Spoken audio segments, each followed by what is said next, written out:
Sejarah Islam tidak hanya diukir oleh para orang tua yang bijaksana atau para panglima yang telah beruban, namun juga oleh tangan-tangan muda yang tumbuh dalam dekapan wahyu. Salah satu nama yang paling bersinar dalam cakrawala sejarah ini adalah Usamah bin Zaid radhiyallahu anhu. Beliau bukan sekedar nama dalam deretan sahabat, melainkan simbol dari sebuah revolusi sosial yang dibawa oleh Rasulullah SAW, di mana kemuliaan tidak lagi diukur dari garis keturunan atau warna kulit, melainkan dari ketakwaan dan kecintaan kepada Allah dan Rasul-Nya. Sebelum kita menyelami lebih dalam kisah perjuangan sosok luar biasa ini, jangan lupa untuk menekan tombol subscribe dan nyalakan lonceng notifikasinya agar Anda tidak ketinggalan serial sejarah Islam lainnya. Silahkan like video ini sebagai bentuk dukungan Anda terhadap syiar dakwah digital ini. Dan bagi sahabat-sahabat sekalian, dari daerah mana saja Anda menyimak tayangan ini, silahkan tulis di kolom komentar. Semoga ukhuwah kita tetap terjaga, meski hanya melalui ruang digital. Lahir di tengah panasnya perjuangan dakwah di Mekah, sekitar tahun ketiga atau keempat kenabian, Usamah bin Zaid adalah pribadi yang praktis tidak pernah menyentuh debu-debu jahiliyah. Ia adalah anak kandung dakwah. Ayahnya adalah Zaid bin Harithah, satu-satunya sahabat yang namanya diabadikan oleh Allah dalam Al-Quran, seorang lelaki yang pernah menjadi budak, namun kemudian diangkat menjadi anak oleh Rasulullah. Ibunya adalah Ummu Aiman, wanita perkasa yang disebut Nabi sebagai ibuku setelah ibu kandungku. Maka Usamah lahir dari rahim ketaatan dan dididik dalam madrasah kenabian yang paling otentik.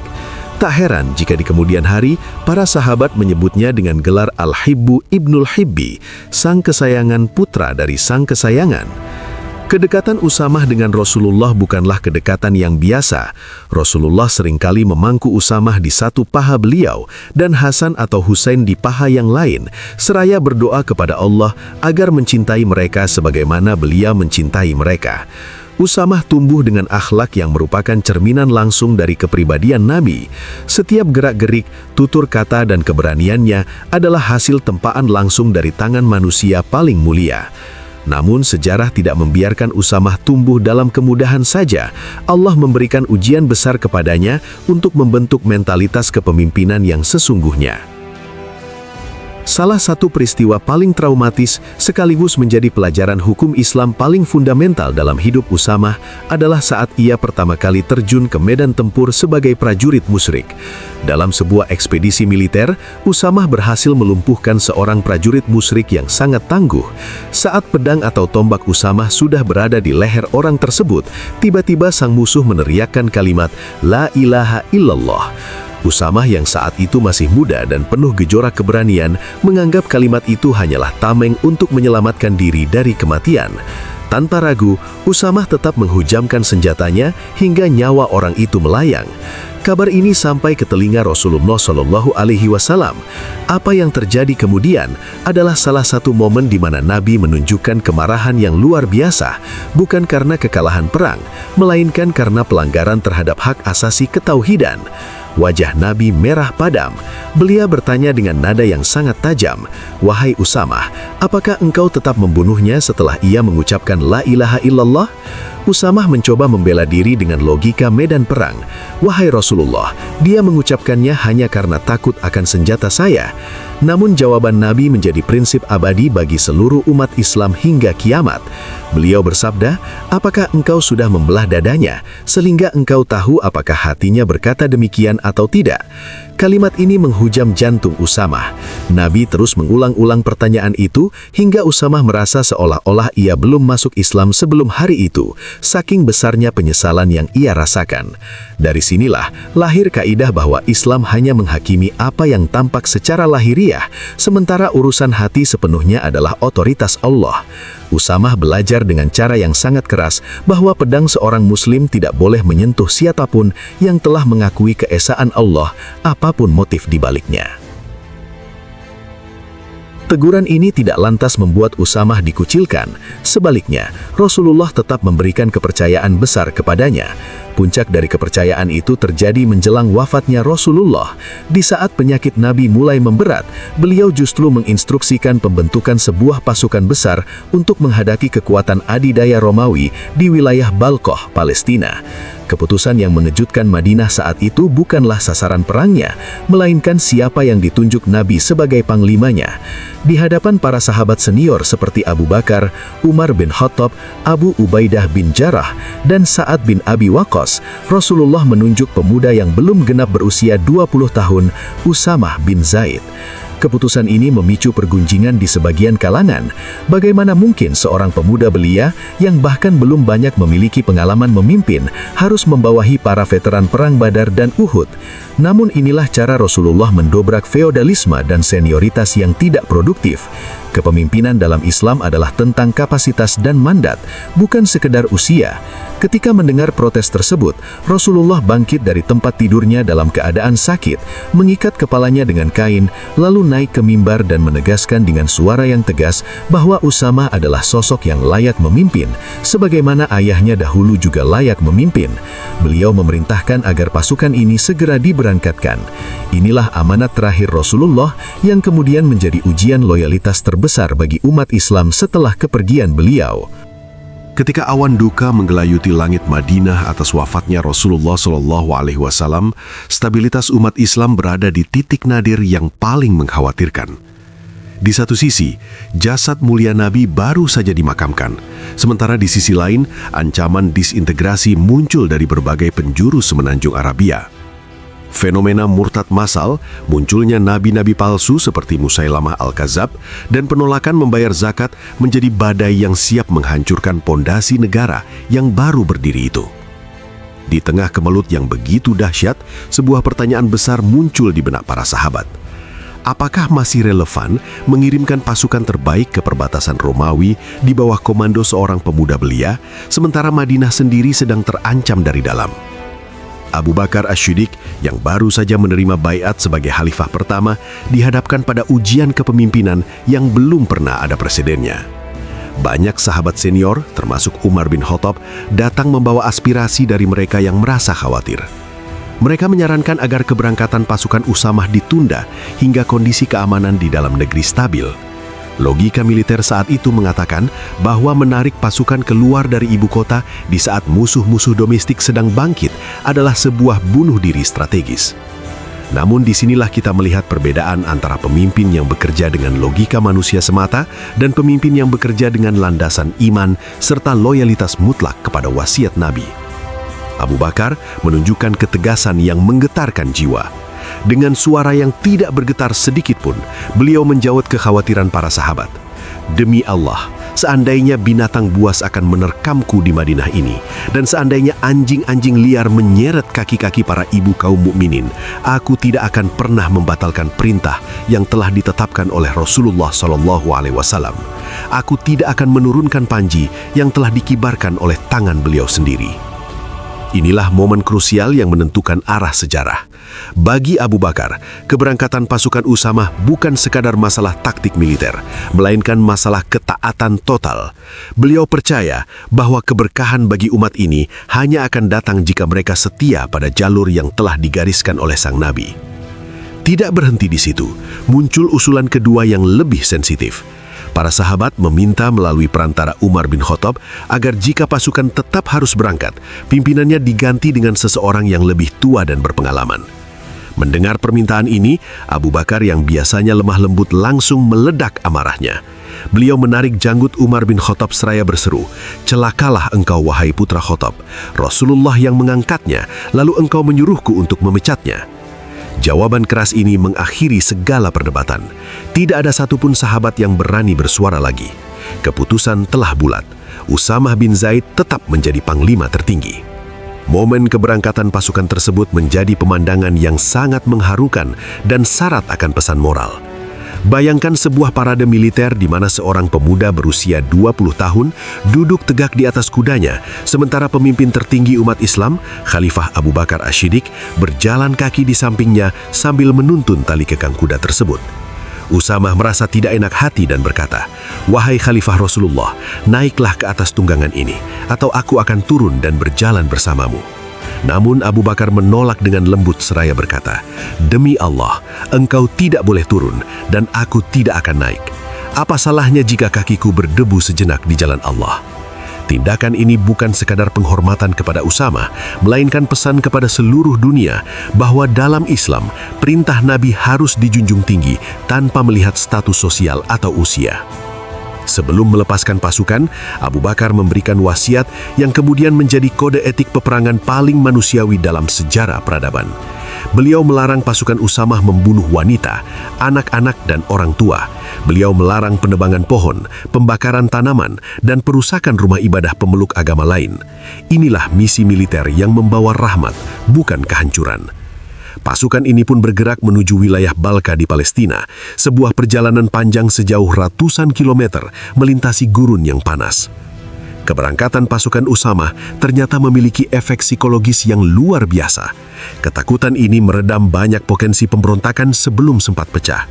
Efek pencegahan atau deterrent effect dari keberangkatan pasukan ini secara tidak langsung telah menyelamatkan Madinah dari serangan musuh internal.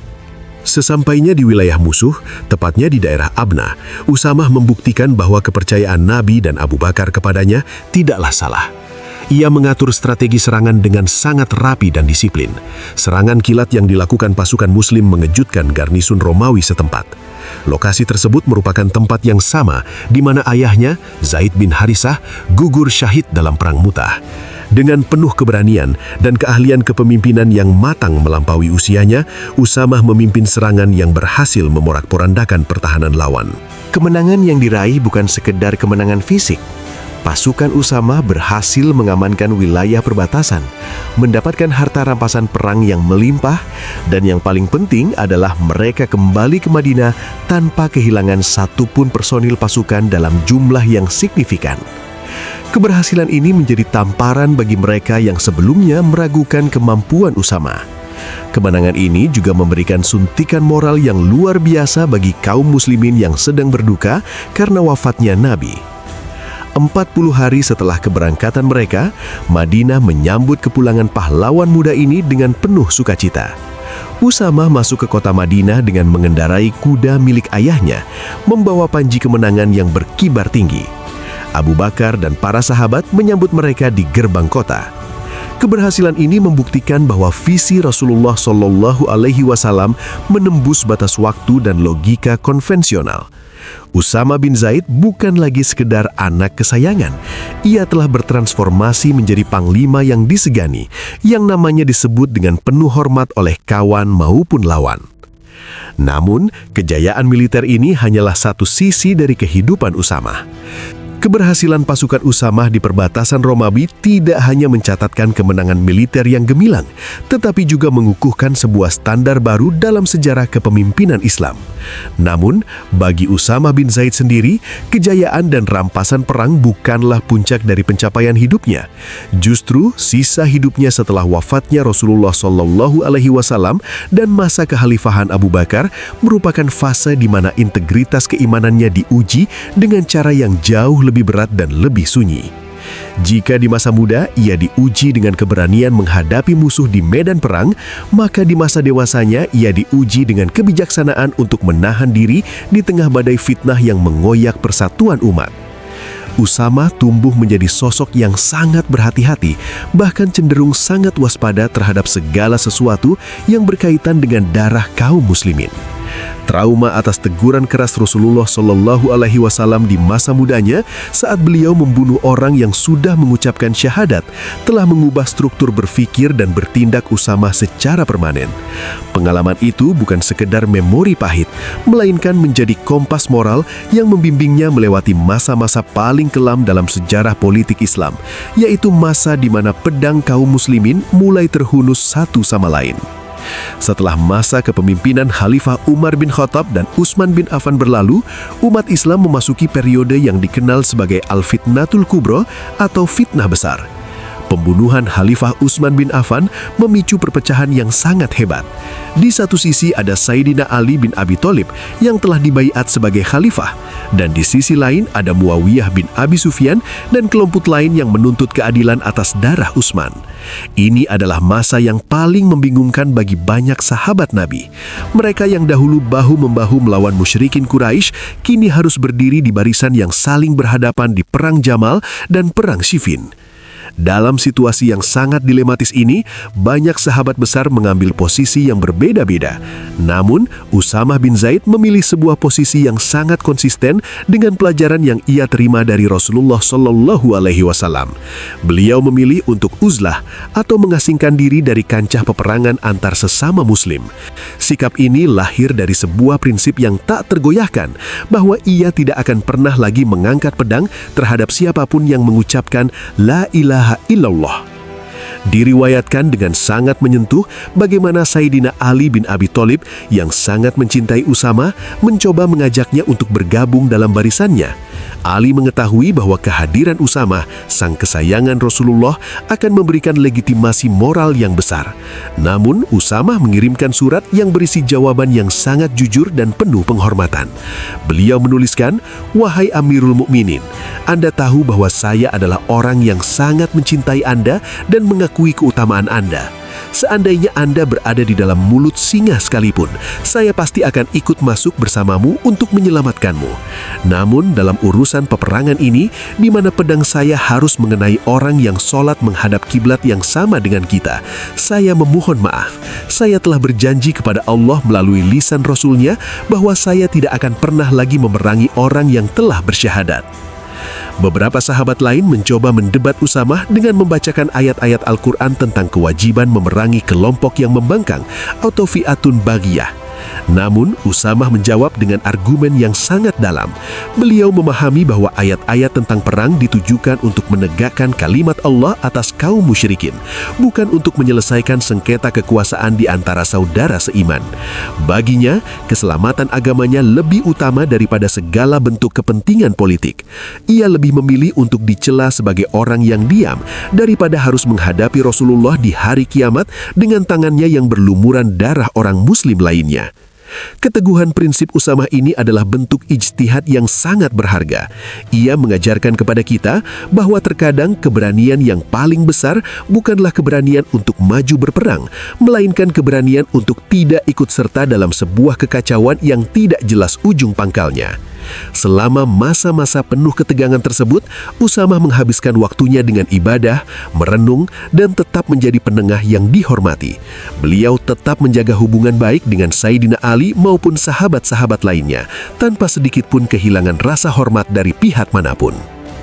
Memasuki tahun-tahun terakhir hidupnya, Usamah bin Zaid tetap menjadi rujukan bagi generasi muda tabi'in yang ingin mendengar langsung bagaimana sifat dan perilaku Rasulullah Shallallahu Alaihi Wasallam. Beliau adalah saksi hidup dari transisi umat Islam dari sebuah komunitas kecil di Madinah menjadi sebuah imperium besar dunia. Meskipun dunia telah berubah, gaya hidup Usamah tidak pernah berubah. Ia tetaplah putra dari Zaid bin Haritsah yang rendah hati, yang menjunjung tinggi pola hidup zuhud dan sederhana. Beliau tidak pernah tergiur oleh jabatan atau kekayaan yang melimpah akibat perluasan wilayah Islam. Pada tahun 54 Hijriah, di masa pemerintahan Muawiyah bin Abi Sufyan, sang pembawa panji kesayangan Rasulullah ini akhirnya dipanggil menghadap sang Khalik. Beliau wafat di daerah Al-Jurf, sebuah tempat yang tidak jauh dari Madinah, tempat yang sama di mana dahulu pasukannya berkumpul sebelum berangkat ke Romawi. Kepergiannya meninggalkan duka yang mendalam bagi umat Islam. Beliau wafat dengan membawa catatan yang bersih dari darah saudara seimangnya, sebuah prestasi spiritual yang ia jaga dengan tetesan air mata penyesalan sejak masa mudanya. Kisah Usamah bin Zaid memberikan kita pelajaran multidimensi. Pertama, tentang bagaimana Islam menghancurkan tembok rasisme dan kasta. Seorang pemuda berkulit hitam, putra mantan budak, bisa memimpin para bangsawan Quraisy hanya karena kualitas iman dan ketaatannya.